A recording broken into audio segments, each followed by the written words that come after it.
We know here in America, we certainly know the social media companies can put pressure on you and all of these things, but it's very difficult for anybody to make me do a social media post. Maybe I've had a previous employer that has made me try to do a social media post, but it's very rare this happens.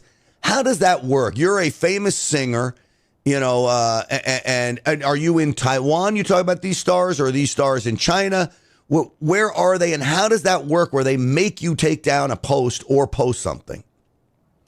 Exactly, Grant. You know, the rule in China is work always around the Chinese Communist government. And the policy that they made to these singers, to the businessmen, to the public figures, is they have to stand with the Chinese Communist government. If they still want to travel to Communist China, if they still want to conduct the business activities, entertaining activities in China. So you can see, you know, all of these, especially with, you know, Taiwanese singers, Taiwanese public figures and actors, and as long as they have property in mainland, as long as they have business, performance, you know, album release in China, every single of them reposted what the state government has said on the media and hashtagged with Taiwan will be reunited to China. And this was not just happened to mainland artists, to mainland celebrities. It also happened to Hong Kong artists, Taiwanese artists. And it is such a shame that today, you know, none of these celebrities and none of these public figures were dared to actually oppose against the Chinese Communist Party.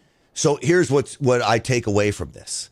We know that mainland China, there's a huge business there. I mean, if you're an entertainer, that's a huge market, and you're going to want to do business there. So I don't think this has anything to do with their being beholden to the Chinese Communist Party.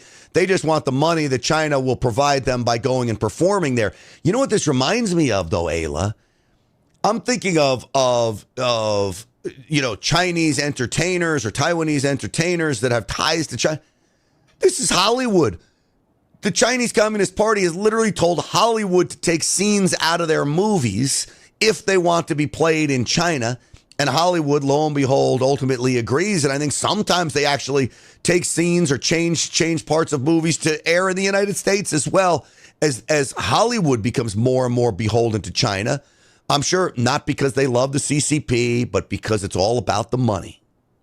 Exactly. And, you know, beyond the money deals, right, all of these celebrities might have some dark history materials that was also held and threatened by the Chinese Communist Party. These people's sexual relationships, their relationships with the government officials, these are all secrets in the closet that they do not want people to open that closet,